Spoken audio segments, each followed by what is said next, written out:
passant una vesprada d'estiu que una xiqueta rosa anomenada Alicia va passejar pel camp amb la seva professora anomenada Anna i els seus companys de classe.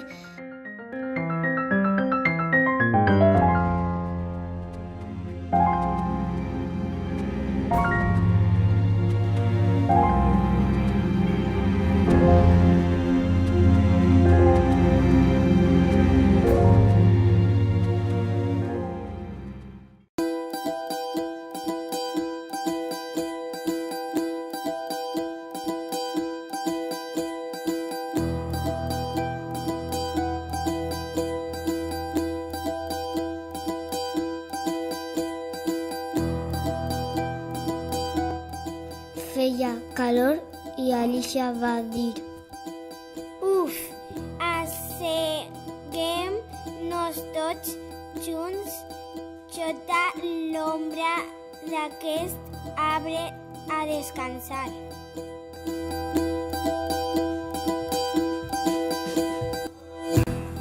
Anna va començar a llegir en veu alta i Alicia, avorrida, va optar asseure's sota l'ombra fresca de l'arbre. Començava a dormir-se quan veure passar uns conills blancs estrafariament vestits que deien: Ah, caramba, arribaré tard, sempre arribe tard. Alicia va pensar que aquell conill era alguna cosa fora de lo normal, que havien de fer uns animals com ells per a preocupar-se per la puntualitat. Alicia els ve seguir i va pensar: vaja cosa rara, però si el conill s'havia ficat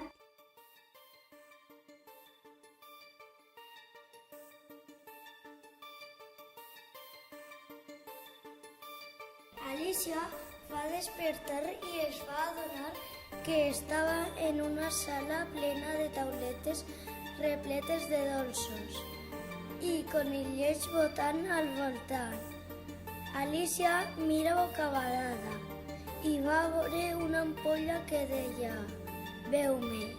Alicia va prendre una mica del seu contingut i va succeir un miracle.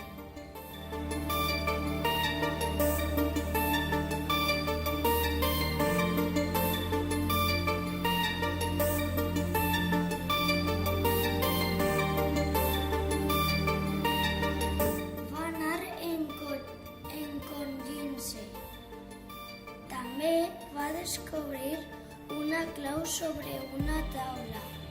La va agafar mirant a totes parts, però li va costar descobrir una porta. Quan la va trobar, la va obrir amb aquella clau i contenta va pensar: que sort! És la clau que necessitava. Quina aventura estic vivint!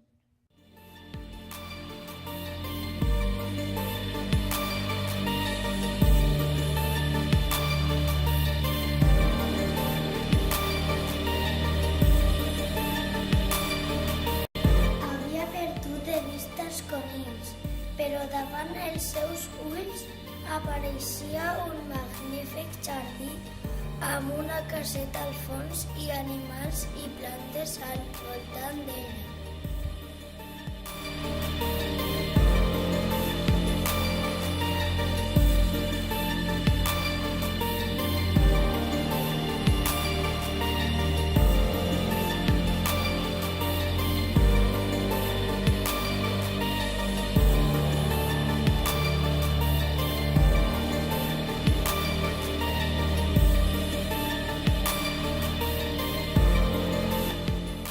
Alicia va entrar en ella.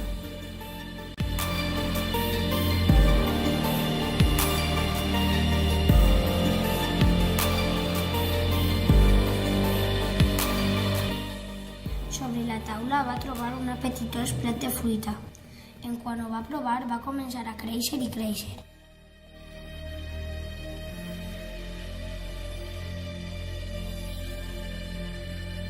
Tant va créixer que va espantar els animals que estaven en aquella casa. Després, Alicia va veure un altre plat amb delicioses galetes i fruits secs i va pensar que, tal vegada, tinguessin la virtut de fer-la disminuir d'alçada. Així que va menjar unes poques i va descobrir que, en efecte, es feia més i més xicoteta.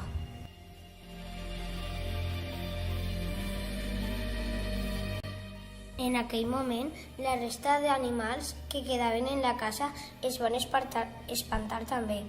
Quan va tornar al seu tamany original, Alicia va tornar a veure els conills que, per a sorpresa seua, no s'havien espantat en cap moment.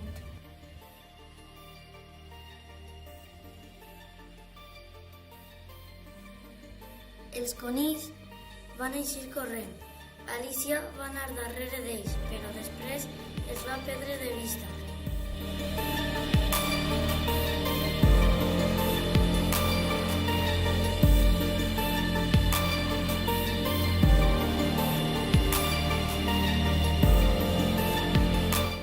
I es va quedar sense saber quin camí seguir. Alicia va mirar cap als costats i va veure uns gats que feien ganyotes. I Alicia va preguntar: ¿Quién es el camí que he de seguir? Els gats li van indicar el camí.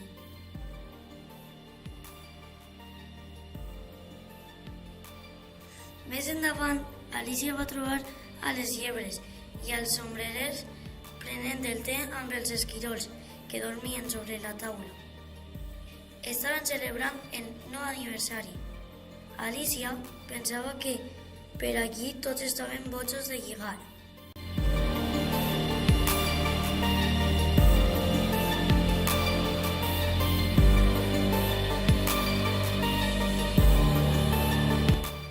Ella va agafar un pastís, però quan va bufar les veles, aquestes no es van apagar. A Alicia li va enfadar la broma. Va decidir anar-se endinsant-se en el bosc.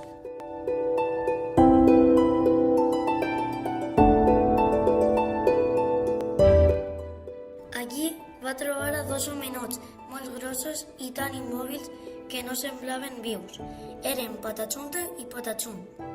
Alicia va ballar amb ells i li van ajudar a endinsar-se més en el bosc. Es va asseure a descansar sobre un fong.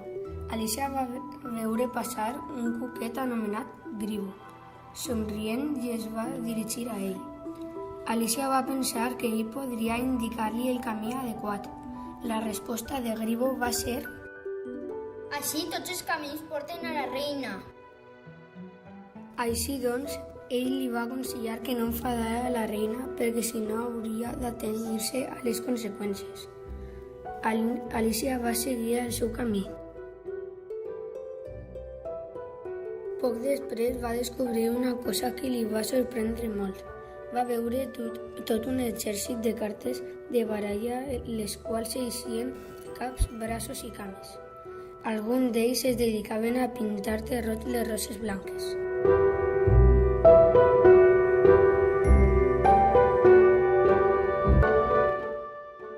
Què esteu fent? No veus? Estem pintant de roig les roses blanques perquè hem arrencat sense adonar-nos les roses roges del jardí de la reina i si ella s'assabenta farà que... ¡Es tallen el cap!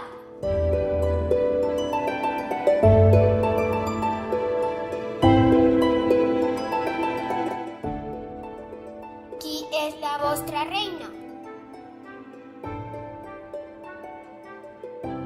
En aquell moment va aparèixer la reina de la baralla. Un dels pintors va dir, amb veu baixa: que la reina tenia un geni espantós i castigava a tothom, fins i tot manava decapitar. En aquell moment la reina va cridar: Que li tallin el cap a aquesta intrusa!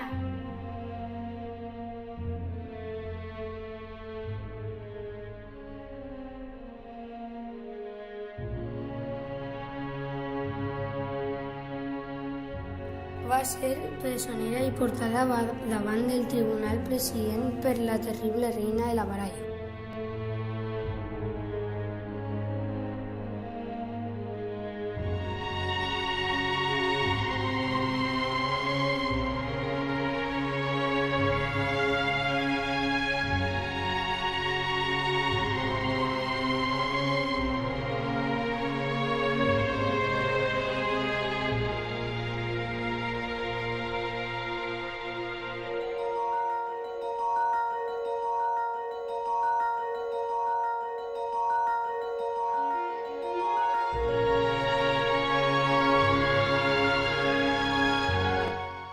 Asseguda davant del tribunal, sense possibilitat d'escapatòria, Alicia volia respondre a les acusacions de la reina, però ni li donaven temps ni permetien que parlara.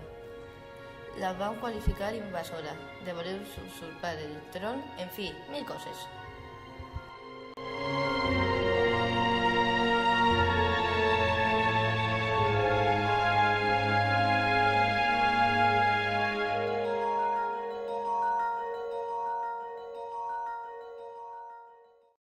Ella es va tapar les orelles amb les mans.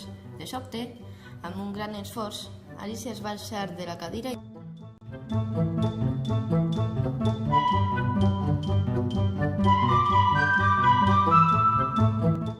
va arrencar a córrer. La reina, baixant del seu tron, va córrer darrere d'Alicia. Malgrat dels seus esforços, no va poder i va desistir.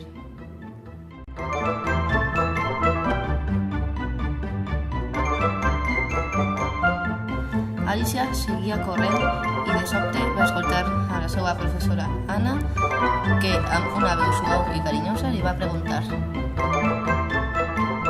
Per què crides tant, Alicia?